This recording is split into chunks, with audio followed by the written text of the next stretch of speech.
My name is Captain Mavis Shore, United States Air Force, and in a crowded living room thick with the humid, salty air of coastal North Carolina, my father just delivered my public sentence. The room belonged to the Reyes family.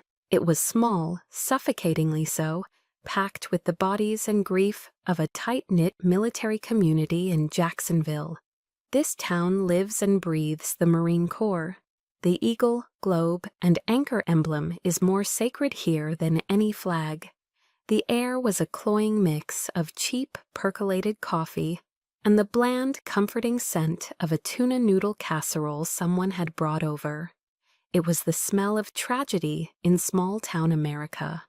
Men in their dress blues stood with rigid posture, their wives murmuring sympathies that sounded more like practice drills than genuine comfort.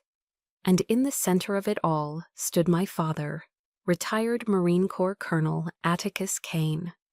A legend from Paris Island, he was a monument of starched fabric and unwavering principle, his presence sucking all the oxygen from the room. He had one hand on the trembling shoulder of Mrs. Reyes, a woman whose son, Corporal Reyes, had just been captured overseas. His voice, a low, gravelly rumble, honed by decades of barking orders, offered the standard platitudes: honor, sacrifice, the brotherhood of the Corps. I had slipped in through the back, my own Air Force dress, blues feeling like a foreign costume in this sea of scarlet and gold. I was an analyst, a creature of data and silence. Here I was an outsider. Every head turned as I entered. Every conversation died. And then my father's eyes found mine. He didn't raise his voice. He didn't have to. He let the silence hang for a moment, letting the weight of every stare press down on me. Then, looking straight through me, he spoke to the room, but his words were meant only for me. "Your spreadsheets can't stop a bullet, Mavis." The words hit me with physical force. It wasn't just a dismissal, it was a public verdict. In front of this grieving community, he had branded me as useless, my world of logic and analysis a pointless game in the face of real-world violence. Mrs. Reyes looked up at me, her face a heartbreaking canvas of confusion, her tear-filled eyes asking a question she couldn't voice. Should she thank me for trying or blame me for failing? Someone pressed a cold glass of sweet tea into my hand. The condensation dripped onto my fingers, but I couldn't bring myself to swallow. The syrupy sweetness would have choked me. But that stifling living room isn't my real world. My world is a windowless, temperature-controlled room at Pope Air Force Base, lit only by the blue-white glow of a dozen monitors. The only sound is the low, constant hum of servers processing petabytes of data from across the globe. My name is Captain Mavis Shore, but on the Global Signals Intelligence Network, I am Echo. I don't hear gunshots. I hear the digital ghosts they leave behind. I hear the silence between signals, the pregnant pause in a low-priority transmission that betrays its importance. I hear the almost imperceptible frequency shift in a drone's data link, the subtle hesitation in an encrypted voice transmission, the patterns that emerge from a billion points of chaos. My job is to listen to what isn't being said. Last month, that silence led me to the location of a hidden chemical weapons depot. My analysis, a quiet string of code sent up the chain of command, allowed a special forces team to neutralize it before it could be used on a civilian population. Hundreds of people are alive today who would otherwise be dead. There was no parade for that, no medal ceremony. Just a single encrypted email that appeared on my screen 24 hours later. It read, "Mission successful. Thanks, Echo." That is my world. A world of unseen victories and silent battles. A world my father, with his unshakable faith in steel and gunpowder, could never and would never want to understand. I sat there in the cool darkness of my office, the memory of his voice a venomous echo in my mind. My fingers, steady and sure on a keyboard, trembled slightly as I pulled open the top drawer of my desk. I bypassed the neatly organized files and regulations, my hand going to the back, to a worn, soft-covered book. The spine was cracked, the corners of the pages softened from years of being held. Daring Greatly, by Brené Brown. It was the last gift my mother gave me before the cancer took her. I could still hear her voice, thin and reedy from the hospital bed, but the steel in it was unmistakable. I'd been watching a Brené Brown talk on my laptop, and she had turned to me, a faint smile on her lips. "They won't understand you, Mavis," she had whispered, her breath smelling of antiseptic and fading hope. "They will always value the warrior in the arena with the sword, but don't you ever let the fear of judgment keep you from entering your own arena. True courage, my love, is showing up and letting yourself be seen, even when there are no guarantees. The credit belongs to the one who is actually in the arena, whose face is marred by dust and sweat and blood." My father's words echoed again, sharp and cruel. "Your spreadsheets can't stop a bullet." But my mother's whisper was louder. It was the anchor. It was the promise I had made to her and to myself. He could have his stage and his audience, but I had my arena, and I would not be silenced. The promise I made to my mother was tested just 2 days later. The arena I was forced into wasn't one of my choosing. It was a sterile, windowless interrogation room at the base's Office of Special Investigations, the OSI. The only color in the room came from the American flag in the corner and the polished silver of the wings on my interrogator's chest. Across the steel table sat Major Cade Jennings. He was an F-35 pilot, a golden boy with a jawline that looked like it was carved from granite and a smug, easy smile that didn't reach his eyes. His eyes were sharp, calculating like a predator assessing its prey. He represented the other side of the Air Force, the kinetic, glorious side, the pilots, the ones who got the parades. And he was looking at me like I was a malfunction in his perfect machine. He leaned back, his fingers drumming a light, arrogant rhythm on the table. Then his index finger tapped the pilot's wings pinned above his heart. A subtle, dismissive gesture. "I fly, you type." "Captain Shore," he began, his voice a smooth, confident baritone. It was the kind of voice that was used to being obeyed.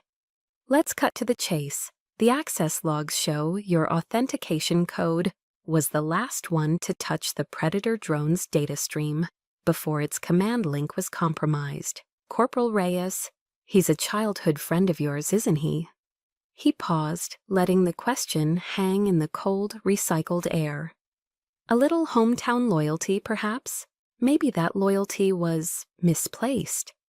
He wasn't asking, he was accusing. Each word was a carefully placed brick in the wall of suspicion he was building around me. He painted a picture of a sentimental woman whose emotions overrode her duty, whose personal connection led to a catastrophic failure. It was a simple, easy narrative. It was also a complete lie. The air in the room grew thin. I felt like I was suffocating, not from a lack of oxygen, but from the sheer weight of his prejudice. I was no longer Captain Shore, an intelligence officer. I was a suspect.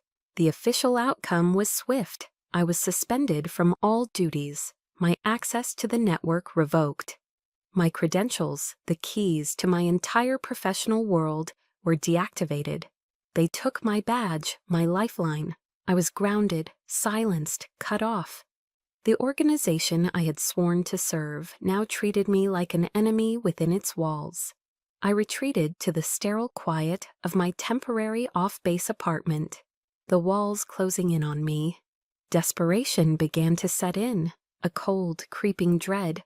That night, my encrypted phone buzzed with a single, anonymous message. 5 words, Waffle House, I-95, 2 a.m. I knew who it was from. Leo Vance, a civilian analyst in my section. He was brilliant, eccentric, and perpetually terrified of breaking any rule, no matter how small. For him to do this, it was a monumental risk. The Waffle House was an island of fluorescent light in the vast darkness of Interstate 95. It was a familiar beacon for late-night truckers and third-shift soldiers from Fort Bragg and Pope. I slid into a cracked vinyl booth, the air thick with the smell of burnt coffee, sizzling bacon, and maple syrup. Leo was already there, hunched over a plate of hash browns, looking like a nervous bird. He didn't make eye contact. He just kept his gaze fixed on his plate as I sat down. "They wiped the primary servers, Mavis," he whispered, his voice barely audible over the clatter of a spatula on the grill. "A complete data scrub. Said the file was corrupted during the breach." He risked a quick, darting glance around the restaurant before sliding a small black flash drive across the sticky tabletop, concealing the movement with a napkin. But Aegis Dynamics, their system always creates a ghost backup on a partitioned drive. It's proprietary. They don't want anyone, not even the DoD, to know it exists. Be careful, they're not just investigating you, they're building a case. He stood up abruptly, threw a $10 bill on the table, and walked out without another word, never once looking directly at me. He was afraid of being seen, of his loyalty being recorded by a security camera. I was radioactive. Back in my apartment, the only light came from the screen of my personal laptop. I slid the USB drive into its port. The file structure was a labyrinth, layers upon layers of phantom folders and mislabeled directories. Leo was right. They had buried this deep. Hours bled into one another. The city outside went quiet. I dove into the code, my mind shifting into the familiar rhythm of analysis. I wasn't just reading lines of data. I was looking for the syntax of a lie, the rhythm of a cover-up. And then I saw it. It wasn't an anomaly. It was a ghost, a parasitic string of code, elegant and vicious, embedded deep within the drone's operational software. It was designed to do one thing perfectly: mimic the authentication signature of the last authorized user. Use that signature to open a data stream and then erase its own presence, leaving the mimicked signature behind as the sole piece of evidence.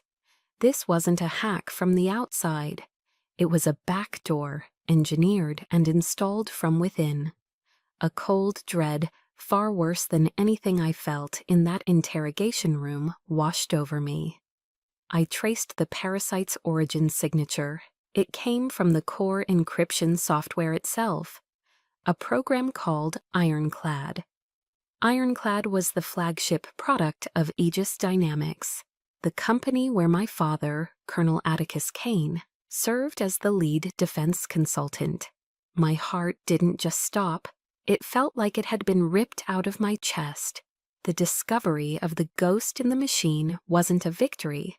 It was the beginning of a new, more personal kind of hell. Because before I could even process the fact that my father's company was involved, the official narrative of my failure spread through the base like wildfire. Rumor is the lifeblood of any closed military community, and I was the topic of the week. The hammer fell during a mandatory base-wide security briefing in the Post Theater. I sat in the back, trying to make myself invisible, but I could feel the weight of hundreds of pairs of eyes. I could hear the whispers. Then Major Cade Jennings took the stage, his polished flight boots gleaming under the harsh lights. He wasn't there to give a briefing, he was there to hold a trial, and I was the one in the dock. He stood with a predatory stillness, his gaze sweeping the auditorium before landing, with deliberate precision, on me. As part of our ongoing investigation into the recent intelligence leak, he announced, his voice amplified by the microphone, smooth and authoritative, "We are exploring every possibility." He paused, letting the silence stretch, forcing every person in that room to follow his line of sight directly to me. That includes the possibility of human error, potentially compromised by personal sentiment. A collective, silent gasp seemed to suck the air from the room. He didn't say my name. He didn't have to. In that single calculated sentence, he had painted me as a lovesick traitor, an emotional woman who couldn't be trusted. I felt myself pinned by 1,000 invisible needles. The faces that turned to look at me were a gallery of judgment, cold curiosity, a few flickers of pity, and from most, a chilling, undisguised contempt. I was an animal in a cage, stripped bare and condemned by the very people I had sworn an oath to protect. I held my back ramrod straight, my face a mask of disciplined neutrality, while on the inside I was shattering. That night, back in the suffocating quiet of my apartment, I did the one thing I thought I could do. I called my father. Looking out my window, I watched the distant lights of the Pope Air Force Base runway, a symbol of the world I was a part of yet so utterly exiled from. I saw the powerful landing lights of a C-17 cut through the darkness. It was a world of order, power, and purpose, my world, and I was desperate for an anchor in it. I still held onto a sliver of hope that he, a colonel of the United States Marine Corps, would see the logic, the truth, that he would be my ally. He picked up on the second ring. "Dad," I started, my voice tight. "I found something. I think there's a problem with the Aegis software." I didn't get to finish. His voice cut through the line, not with the familiar gravelly warmth, but with the sharp, lethal cold of black ice. "The problem is you, Mavis," he hissed. "You and your damn virtual world. Corporal Reyes is out there, God knows where, being tortured by animals because your system failed. Do you get that? You took a United States Marine and turned him into a number on your screen, a blip on a map." His words were like shrapnel, tearing through the last of my defenses. "But Dad, it's a back door. I can prove—" "Don't call me again," he growled, the command absolute. And then he hung up. The click was sharp, final. It was followed by the flat, empty drone of the dial tone. I stood there, frozen, the phone still pressed hard against my ear, listening to the sound of nothing. That silence was more profound, more damning than any of his words. It wasn't anger, it was repudiation. He hadn't just turned his back on me, he had shoved me into the abyss and cut the rope. Have you ever felt a silence so loud it screamed? The kind of silence that comes after the one person who was supposed to save you just pushed you off the cliff? My strength gave out. The phone slipped from my numb fingers and clattered onto the cheap linoleum floor. My knees buckled, and I slid down the wall, collapsing into a heap. The tears finally came, hot and silent, tracing paths through the foundation I'd worn to the briefing. It was the crushing weight of absolute isolation. I was an enemy to my service, a failure to my community, and now a disgrace to my own father. I let myself break. I let the grief and the rage and the injustice wash over me in the darkness of that empty apartment. But as I sat there, a new feeling began to surface. Through the wreckage of my heartbreak, the hot tears began to feel cold. The sobbing subsided, replaced by a shuddering breath. The pain wasn't gone. It was crystallizing. It was hardening into something else, something cold, something sharp, something useful. Slowly, I pushed myself up. I walked on unsteady legs to my desk, my reflection a pale ghost in the dark monitor. With a deliberate click, I woke the screen. There, taped to the corner of the monitor, was a yellowed index card with a quote I'd typed out years ago. It was from a speech by Theodore Roosevelt, a quote my mother had loved. "It is not the critic who counts. The credit belongs to the man who is actually in the arena." I whispered the last words aloud to the empty room. Whose face is marred by dust and sweat and blood? I looked from the quote to the glowing lines of code on the screen. The digital trace of the ghost, the evidence, my arena.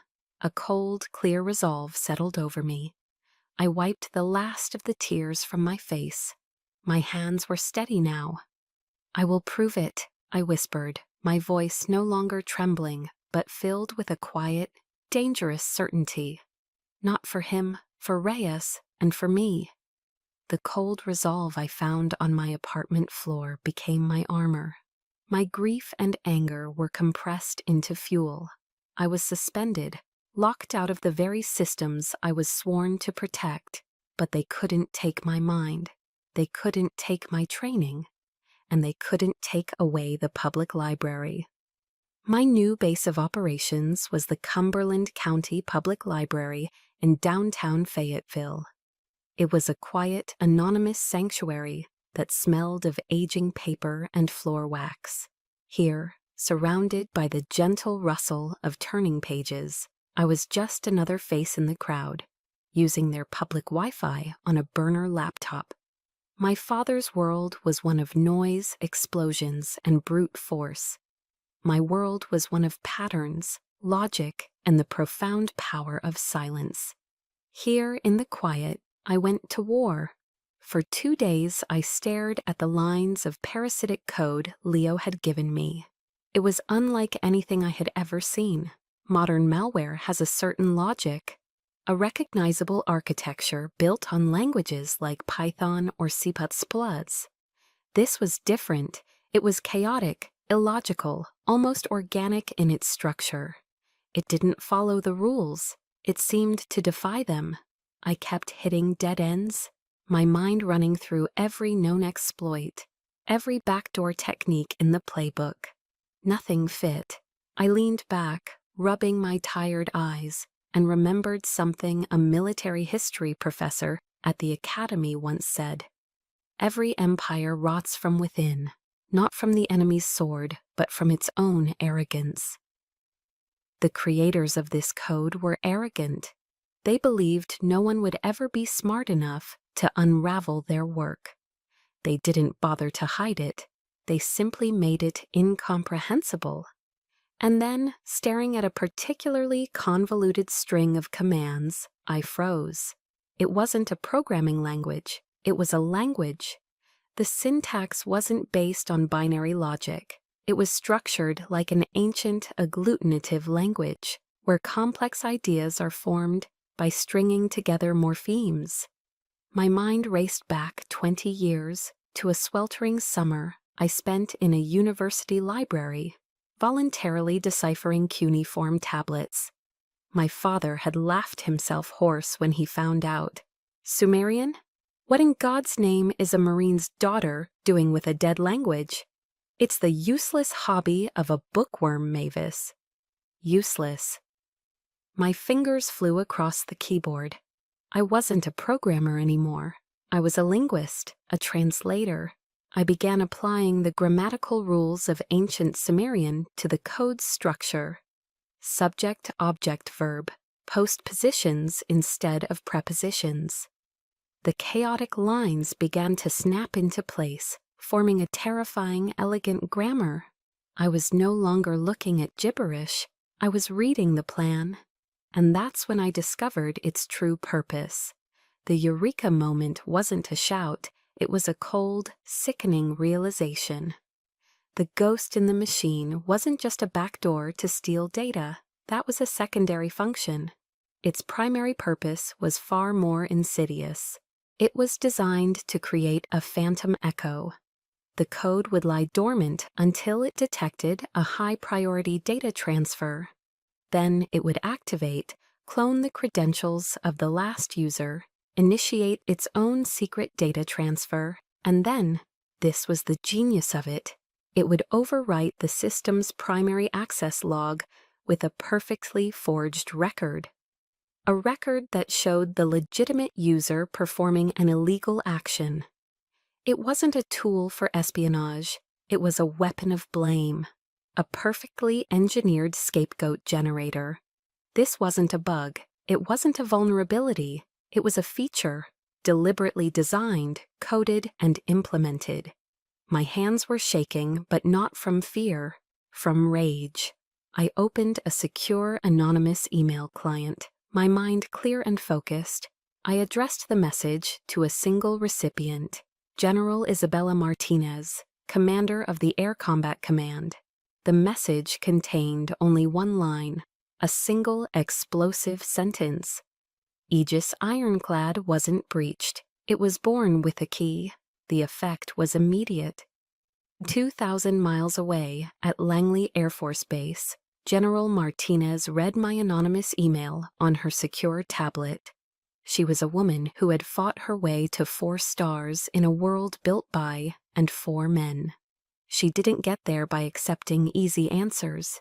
She summoned Major Cade Jennings to her office. He strode in, confident and smug, expecting a commendation. "Major," Martinez began, her voice calm, but with an edge of cold steel. "I want you to halt the human error angle of your investigation immediately." Jennings's smirk faltered. "General, with all due respect, the evidence against Captain Shore is conclusive." "Your evidence," she cut him off, her voice dropping, becoming dangerously quiet, "is now in question. I want you to make an official request to Aegis Dynamics. You will demand the original, uncompiled source code for the Ironclad encryption suite. We're bringing in an independent third party to audit it." He was visibly stunned, his face flushing with irritation. To him, this was an absurd waste of time, a challenge to his perfect case. "General, that's highly irregular. A civilian contractor's proprietary code." "That is an order, Major," Martinez said, her voice leaving no room for argument. "Get it done." Cade Jennings stood there, his jaw tight. For the first time, he looked uncertain. He snapped a crisp, "Yes, ma'am," turned and walked out. The swagger was gone. The seed of doubt had been planted, and I had planted it. My carefully planted seed of doubt hadn't even had time to sprout when the world caught fire. The crisis escalated from a slow-burning investigation into a full-blown inferno. It happened via a video file that bypassed all standard firewalls and landed directly in the OSI's primary communication channel. It was a message from hell. The video showed Corporal Danny Reyes. He was on his knees in a bare concrete room. His face was bruised and swollen, his uniform torn, but his eyes were clear and defiant. He was a Marine to his core. A captor held a gun to his head while another forced him to read from a prepared statement, a list of demands and threats. In the bottom corner of the screen, a digital timer appeared, its red numbers stark against the gray background. 24 kilo. The countdown had begun. In the OSI command center, I knew Cade Jennings and his team were seeing exactly what the terrorists wanted them to see. A threat, a demand, a ticking clock. But I wasn't listening to the words Reyes was being forced to say. I was listening to how he said them. As a linguist, I analyze cadence, stress, intonation. And Danny, my childhood friend, was speaking in a way I had never heard before. He was subtly altering the rhythm of his speech, placing unnatural emphasis on certain words, swapping others. He was reading Psalm 23, a passage we'd both had to memorize for Sunday school back in Jacksonville. "The Lord is my shepherd, I shall not want." But he didn't say that. He said, "The Lord is a shepherd, I shall not be wanting." A tiny change, meaningless to anyone else. To me, it was a flare in the dark. He was using a prearranged code we had joked about as kids. He was painting a picture of his prison with words. A shepherd, a single guard, be wanting, a window. He was describing the layout of the room, giving me his location's key features, one mangled Bible verse at a time. They saw a hostage. I saw an intelligence asset. My fingers flew. I compiled my analysis, the linguistic deviations, the probable meaning, the potential for a coded message, and sent it through a back channel to General Martinez's office. But I knew the truth about military bureaucracy. My report would have to be vetted, analyzed, and passed through a dozen committees. It would be debated and second-guessed. It was a process that took time, and time was the one thing Danny Reyes didn't have. The clock was ticking, 23:47:16. But I had an advantage they didn't know about: the ghost in the machine, the back door. The captors were still using the compromised communication link, confident in their encryption. They had no idea their supposedly secure channel was leaking data like a sieve. They had no idea I could hear them. I slipped on my headset, my personal laptop now my only link to the outside world. I became a ghost myself, listening to their chatter. They were nervous, agitated. They were arguing, and then I heard the words that made my blood run cold. "Move him at dawn, new location, the American witch is listening." They were spooked. They were going to move him. If they moved him, we would lose him forever. I had to act, now. This was the moment of truth. My career, my freedom, my entire future was on one side of the line. Danny's life was on the other, disobeying a direct order of suspension, accessing a classified network without authorization. It was an open and shut case for a court-martial. A dishonorable discharge, prison time. I remembered my mother's words from Brené Brown's book, no longer a comfort but a challenge. True courage is daring to fail spectacularly. I took a deep breath, and I stepped over the line. Using a cloaked access protocol I had built for myself years ago, a digital skeleton key for emergencies, I slipped back into the network. I didn't launch a counterattack. I didn't try to break their firewalls. Brute force was my father's way, not mine. I started a conversation. I began sending infinitesimally small data packets into their system, each one disguised as a common network glitch, a dropped signal, a corrupted byte. They were harmless, untraceable, but they weren't empty. Inside each packet, I embedded a payload, not a virus, but a message. My earlier analysis of their online activity had given me a psychological profile. They were from a specific rural region, deeply superstitious, with a rich folklore of vengeful spirits and angry ghosts. So I used their culture against them. The packets I sent triggered whispers in their system. The lights in their compound would flicker. A speaker would emit a burst of static that sounded for just a fraction of a second like a human whisper. I accessed local historical records, pulling the names of figures from their own ghost stories, and embedded them in the metadata of their network traffic. I wasn't trying to save Danny with a predator drone. I was trying to save him with a ghost story. I was making the demons in their own heads do my work for me, planting seeds of paranoia and fear. The clock ticked. 19:21:44. I was no longer an analyst. I was a puppeteer, pulling on the psychological strings of my enemies from half a world away, praying they would make a mistake before it was too late. My psychological warfare had backfired. Instead of making the captors cautious, my digital ghosts had made them reckless. The whispers and flickering lights I'd sent into their system didn't just spook them, it pushed them over the edge. Panicked and paranoid, they abandoned their 24-hour timeline. They decided to execute Corporal Reyes immediately, broadcasting it live as a final, defiant act of terror.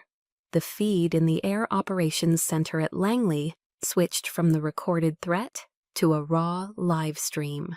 And in that instant, the simmering tension in the room boiled over into pure, unadulterated chaos. On the massive wall screen, Danny Reyes was forced to his knees.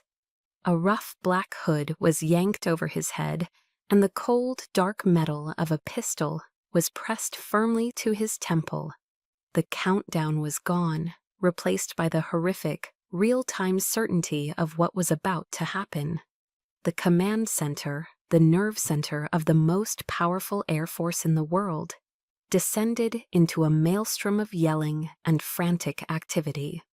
Colonels shouted orders that were immediately countermanded by other officers. Technicians, their faces bathed in the glow of their monitors, typed furiously, their efforts slamming into one digital wall after another. The signal was a phantom, bouncing between a dozen proxy servers across 3 continents.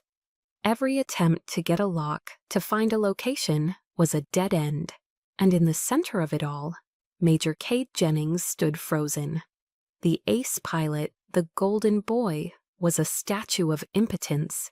His face was a pale, sickly white, his trademark confidence replaced by the slack-jawed stare of a man watching a nightmare he could not stop. He, a warrior of the sky, was completely and utterly useless. His F-35s were irrelevant. His missiles couldn't touch an enemy hidden behind a fortress of code. The room was thick with the metallic taste of failure. Hope had evaporated. Then a sound cut through the pandemonium, sharper and more definitive than any alarm. Slam. The flat of a hand striking the polished surface of the main command table. The sound cracked like a whip, and an instantaneous shocked silence fell over the room. Every head turned. Every voice died. General Isabella Martinez stood at the head of the table, an island of absolute calm in the raging sea of chaos. Her gaze was like a laser, fixed not on the terrifying image on the screen, but on the paralyzed form of Cade Jennings. "Major," she said, her voice quiet, yet it sliced through the silence with chilling precision. "Your skills are not the ones we need. Everything you were trained for is irrelevant here." Her words were not an insult, they were a fact, a brutal, clinical truth. "But I know someone whose skills are not." She turned away from Jennings, her back straight, her presence radiating an authority that bent the will of the room to her own. She faced the primary communications console and raised her voice, not shouting but projecting an order that was as clear and undeniable as a thunderclap on a clear day. "All stations, all channels, hold all traffic. Get me a priority 1. Secure patch to Captain Mavis Shore's personal line. Now." She let the order sink in, her eyes sweeping over the bewildered faces of her senior staff. Then she delivered the payload. "Find Echo. I need Echo on the line."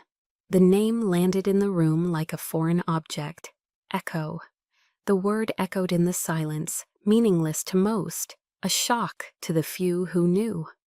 A wave of confusion rippled through the room as dozens of officers looked from the general to Cade Jennings, their faces a mixture of bewilderment and dawning, impossible understanding.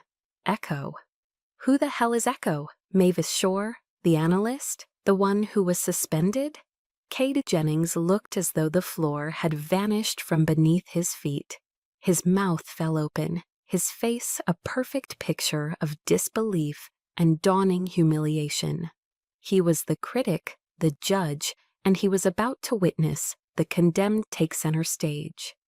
A young airman at the comms station, his fingers a blur on the keyboard, finally broke the spell. "Ma'am, I have her. Patching the line now. The line is secure." And then my voice. From the main speakers of the command console, a voice filled the silent, breathless room. It was calm. It was steady. It was the absolute antithesis of the panic that had gripped them only seconds before. It was the voice of someone who was already in the arena. "General, this is Echo. I'm on. Have you ever been in a situation where everything fell apart?" And then one single calm voice cut through the noise and changed everything. That's the moment they all heard. A collective sigh of disbelief and relief seemed to pass through the room. "I've been monitoring their internal comms for the last 10 minutes, I continued, my voice even and professional. My ghost story worked. They're panicking, and panic makes people sloppy. I have their exact coordinates, but General, their facility's internal network is hardened. To save him, I need you to authorize Protocol Chimera." If the name Echo had caused confusion, Chimera caused a wave of fear and awe. It was a myth, a boogeyman protocol whispered about in the darkest corners of cyber warfare doctrine. It wasn't designed to infiltrate. It was designed to annihilate. A digital scorched earth policy that could take down the entire infrastructure of an enemy, their power grid, their communications, their automated defenses. It was the weapon of last resort. And I, the disgraced captain, was asking for permission to unleash the beast. Protocol Chimera was a success. It wasn't just a success. It was a thing of brutal, simple, and overwhelming beauty. One moment, the terrorists' compound was a functioning facility. The next, it was a silent tomb of technology. The lights died, the comms went dead. The automated defenses fell silent. The live feed cut out. A Delta Force team, guided by the coordinates I had provided, went in under the cover of that sudden, total darkness. 2 hours later, the official report came through. Corporal Danny Reyes was safe, alive, and on his way home. I was the hero of the hour. My suspension was lifted. My access was restored. I was no longer a pariah, but a prodigy. The same officers who had looked at me with contempt now nodded with a newfound respect. But the victory felt hollow, incomplete. The ghost in the machine was still out there. I had treated the symptom, but the disease remained. My duty wasn't done. I spent the next 12 hours compiling my after-action report, meticulously documenting every step of the cyber operation. That's when I found it. Buried deep in the system cache of the compromised drone, a fragment of a deleted file remained. It was a single, deeply encrypted email, sent a full month before the ironclad software was deployed on our drone fleet. My blood ran cold as I decrypted the headers. It was from a lead engineer at Aegis Dynamics. It was addressed to my father, Colonel Atticus Kane. My hands trembled as I read the body of the message. The language was clinical, technical, but its meaning was terrifyingly clear. "Colonel Kane, sir, our final stress tests have revealed a potential backdoor vulnerability in the ironclad encryption suite. It's a low-probability exploit, but it exists. We recommend a full delay of deployment to patch the flaw. Please advise." I read it once, twice, a third time. The words swam before my eyes, refusing to make sense. It was impossible. He knew. He knew about the flaw. He knew there was a risk, and he signed off on the deployment anyway. the man who had looked me in the eye and accused my world of failing, of turning a Marine into a number, had knowingly fielded a system that could do exactly that. The ground beneath me, which had felt so solid just moments before, began to crack. My heart felt like it was being squeezed in a vice. I picked up my phone, my fingers moving on autopilot, dialing the number I knew by heart. This time he answered immediately. His voice, for the first time in weeks, sounded relieved, almost proud. "Mavis, I heard the news. Young Reyes is safe. A hell of a job." I cut him off. My own voice was a stranger to me, a low, trembling whisper that was somehow also as cold and sharp as a shard of glass. "Why, Dad?" I asked. "Just that. Why did you sign off on it?" The line went silent. It was a long, heavy silence, filled with everything he wasn't saying. I could hear his slow, deliberate breathing. He wasn't surprised. He wasn't defensive. He was just quiet. Then a long, weary sigh, like a man tired of hiding a secret. "It was a calculated risk, Mavis," he said finally, his voice devoid of any emotion. "Aegis promised me a seat on the board of directors, a significant compensation package." He paused and then delivered the killing blow. "And besides, I wanted to prove a point. I wanted to show those bookworms in the Air Force that their precious technology isn't always the answer, that it fails." The world dissolved. It wasn't a mistake. It wasn't an oversight. It wasn't negligence. It was a trade, a deliberate, cold-blooded transaction. My father had weighed the life of a United States Marine, a boy he had known since birth, a boy he had mentored, a boy he called his godson, against a corporate title and a paycheck. He had risked Danny's life to win an ideological argument with a branch of the military he despised. He had gambled with another man's son to prove a petty, pathological point. The image of his face in the Reyes' living room, his hand on a grieving mother's shoulder, flashed in my mind. The hypocrisy was so monstrous, so absolute, it stole the breath from my lungs. "You knew," I whispered, the words barely audible. The first tear escaped and traced a hot path down my cheek. "You knew there was a flaw, and you did it anyway." He didn't deny it. He didn't try to justify it further.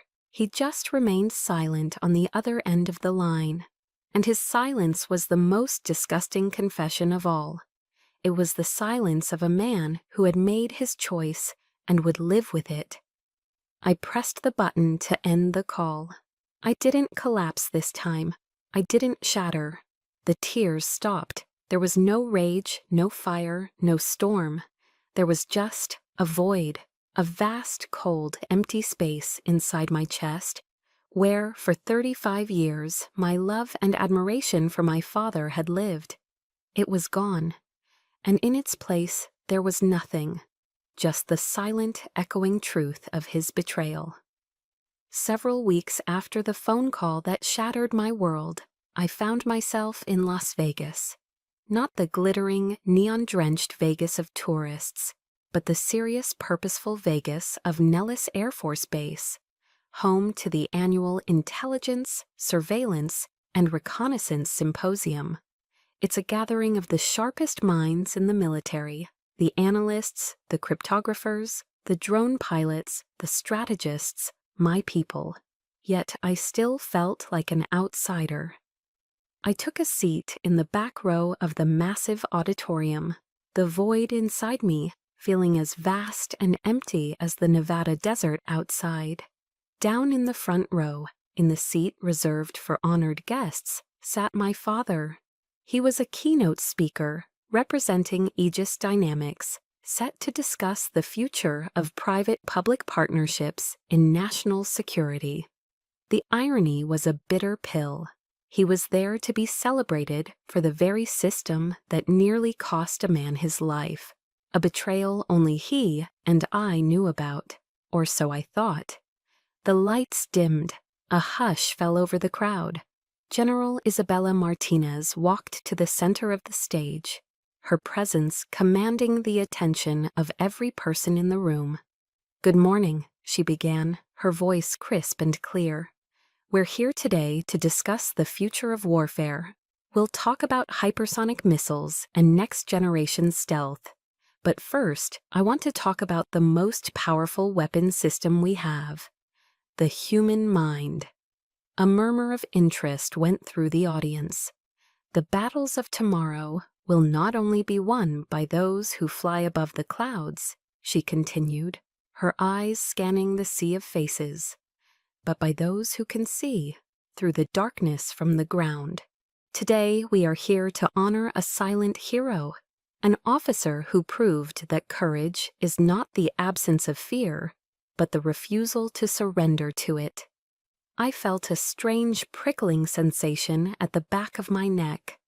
I shifted in my seat, my heart beginning to beat a little faster. "This hero," General Martinez said, her voice rising with passion, "faced suspicion from her peers and isolation from her command. She was doubted, dismissed, and nearly broken. But she did not step back. With nothing but her intellect and a profound sense of duty, she navigated a web of lies to save the life of a United States Marine and expose a fatal flaw that threatened the safety of every single person in this room." The general paused, letting the weight of her words settle. She smiled. It was a rare, genuine smile, full of pride. "It is my distinct honor to ask you to join me in welcoming to the stage the woman we have come to know as Echo, Captain Mavis Shore." The name hit the room like a sonic boom, and then the sound of a single pair of hands clapping, which was instantly followed by another and another, until the auditorium erupted in a deafening rolling wave of applause. Hundreds of officers, analysts, and pilots, the very elite of the Air Force, were on their feet. In the middle of the crowd, I saw Major Cade Jennings. He was standing, clapping mechanically, his face flushed a deep, burning red with shame. He was applauding the woman he had tried to destroy. I was frozen, stunned. Someone next to me gently nudged my arm. "Captain, that's you." My legs felt disconnected from my body as I stood and made my way down the aisle, moving through the thunderous applause as if in a dream. I walked up the steps and onto the stage, the bright lights blinding me for a moment. I shook the general's offered hand, my mind a complete blank. And then I looked out at the crowd. My eyes scanned the front row, and I saw him, my father. He was the only person in the entire auditorium who was not standing. He sat motionless in his chair, a stone statue amidst a forest of moving figures. He looked old, smaller. The larger-than-life titan of my childhood had shrunken, his face gray and slack, under the stage lights.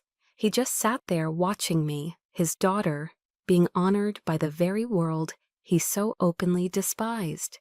The world of bookworms was giving me a standing ovation, and he was forced to witness it. Our eyes met across the crowded room. I searched his face for anger, for defiance, for the familiar glint of contempt. There was none. There was only a vast, hollow emptiness, the look of a man who had just watched his entire life's philosophy, his legacy of strength and steel, crumble into dust before his very eyes.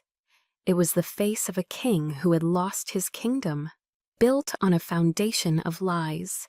And in that silent, devastating moment, he knew that I knew, and he knew that he had lost, utterly and completely. The standing ovation at Nellis was a public vindication, but the hollow space inside me remained. The truth about my father was a private burden, a silent, heavy stone I carried alone. I returned to my duties, the whispers of suspicion, replaced by murmurs of awe. But nothing had really changed inside me. The war was over, but peace felt a long way off. Then, a week later, a story broke that sent shockwaves through the entire defense industry. It wasn't a leak, it was a confession. Retired Marine Corps Colonel Atticus Kane had walked into the Pentagon and presented the Inspector General's office with a full, detailed report on the Aegis Dynamics ironclad software. He provided internal emails, testing data, and a sworn statement detailing his own role in knowingly approving the flawed system. He gave them everything they needed to prosecute not only the company, but himself. In a single, calculated act, he detonated his lucrative consulting career, obliterated his legendary reputation, and torched his future. He made himself the villain of the story, ensuring that Aegis Dynamics would be too busy fighting a federal investigation to even think about retaliating against me. It was the only truly brave thing he could have done. It was an act of penance, performed not with words of apology, but with the cold, hard currency of self-sacrifice. He did it in silence. He did it my way. I was sitting in my new, larger office at Langley when the package arrived. It was a small, unassuming cardboard box with no return address. My name and new station were written on the label in a familiar, blocky script. My hands were steady as I sliced through the packing tape. Inside, nestled in a bed of tissue paper, was a single black velvet box. There was no letter, no explanation, just the box. I opened it. Lying on a bed of worn, faded silk was his eagle globe and anchor, the EGA. It was the official insignia every Marine earns upon completing boot camp, but it's so much more than that. It's their identity, their creed, their soul, forged in metal. This one was old, the bronze finish worn smooth in places from decades of being polished, of being held. It was the one he had worn on his dress blues for 30 years. I lifted it from the box. The metal was cool and heavy in my palm. This wasn't a gift. It wasn't an apology. It was a surrender. It was a final, unconditional admission. He was relinquishing the most sacred symbol of his world and placing it in my hands. It was his way of saying that my arena, the one of silence and data, was just as valid as his of mud and blood. It was his acknowledgement that I, in my own way, was a warrior too. Beneath the velvet box, something else was tucked into the tissue paper, a faded photograph, its corners soft with age. It was me, 10 years old, a gap-toothed smile on my face, sitting on my father's broad shoulders during a 4th of July parade. He was in his full dress uniform, looking up at me, a rare, unguarded smile on his face, a moment of simple, uncomplicated love, frozen in time before our worlds diverged. I turned the photograph over. On the back, written in the shaky, spidery scrawl of an old soldier, were 6 words. "You were always the better soldier." That's when the tears came. Not the hot, angry tears of betrayal, nor the shattering tears of grief. These were different. They were quiet, slow, and cleansing. This wasn't forgiveness. The scar of what he had done would always be there, a part of my history.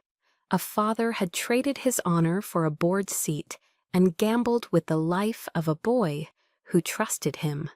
That could never be erased, but this was closure. I held the photograph in one hand and the heavy, cool metal of the EGA in the other. For the first time, the two worlds felt like they could exist at the same time. The weight I had carried my entire life, the desperate need for his approval, the constant sting of his dismissal, the crushing burden of his final betrayal, finally, gently, lifted from my shoulders and floated away. The war was finally over. 6 months later, the world looks different. I'm no longer sitting in a windowless room, staring at screens and listening to silence. I'm standing at the front of a classroom, bathed in the warm, bright light of the Nevada sun, streaming through the windows. And I'm not listening anymore. I'm speaking. My new home is here, at the United States Air Force Weapons School at Nellis. This is where the best of the best come to become legends. And I'm one of their instructors. I've been tasked with creating and leading a new curriculum focused on integrated cyber warfare and signals intelligence. My students are the brightest young intelligence officers in the service, their minds sharp and eager. They don't call me Echo anymore. An echo, by its nature, only repeats what it hears. It's passive. It's a reflection of a sound that has already happened. Now they have a new name for me. They call me Signal. A signal initiates, it guides, it leads the way forward. I have taken the pain of my past, the isolation and the betrayal, and forged it into a legacy. Not a legacy of my own victories, but a legacy for those who will come after me. After my lecture one afternoon, a young captain approaches me. Her name is Diaz. She's brilliant. Her analyses are consistently sharper and more insightful than anyone else's in the class. But she carries herself with a familiar cloud of uncertainty. I see my younger self in her eyes, that same gnawing fear of not being good enough, of letting everyone down. "Ma'am," she begins, her voice hesitant, as she clutches a data slate to her chest. "I'm not sure my analysis on the last simulation is solid enough. I'm afraid I missed something. I don't want to disappoint the team." The old me would have given her a technical answer. I would have told her to rerun the diagnostics, to trust the data. But I am not the old me. I look at her, really look at her, and I don't offer platitudes. I place a hand gently on her shoulder, a gesture of support I was never given. "Captain," I say, my voice quiet but firm. "Courage is not the absence of fear. Courage is stepping into the arena anyway, terrified that you're going to get your ass kicked and doing the work. Your analysis was more than solid. It was sharp. It was intuitive. Trust it. Trust yourself." She looks up, her eyes wide, and for the first time, I see a flicker of real confidence ignite within her. She nods, a small grateful smile forming on her lips. "Thank you, ma'am." As she walks away, her shoulders are a little straighter, her step a little more certain. In that moment, I understood. I was breaking the cycle. Later that day, I stood in my office, looking out at the vast, rugged expanse of the Nevada desert. The sky was a brilliant, endless blue. On my desk, 2 objects sat side by side. My father's eagle, globe, and anchor, its metal worn and scarred, rested next to my mother's dog-eared copy of Daring Greatly. For the first time, they didn't feel like symbols of 2 warring worlds. They were just my story. The steel and the vulnerability, the warrior and the scholar. They were a reminder of the entire journey. I finally understood that true strength isn't about proving other people wrong. It's about empowering other people to find the right in themselves. My father thought legacy was about the rank on your collar and the medals on your chest. He was wrong. Our legacy isn't measured by the battles we win, but by the warriors we create. It's not in the enemies we defeat, but in the allies we raise up. It's in the quiet moments when you see a spark you lit in someone else begin to burn brightly on its own. As the sun began to set, casting long shadows across the desert floor, I smiled. It wasn't a smile of triumph or vindication. It was a smile of peace, a smile of freedom. I was no longer an echo of anyone else's expectations or dismissals. I was a signal. And I was just getting started. My arena was a world of signals and silence, but the truth is, we all have one. It might be a boardroom, a classroom, a hospital room, or even the dinner table with your own family.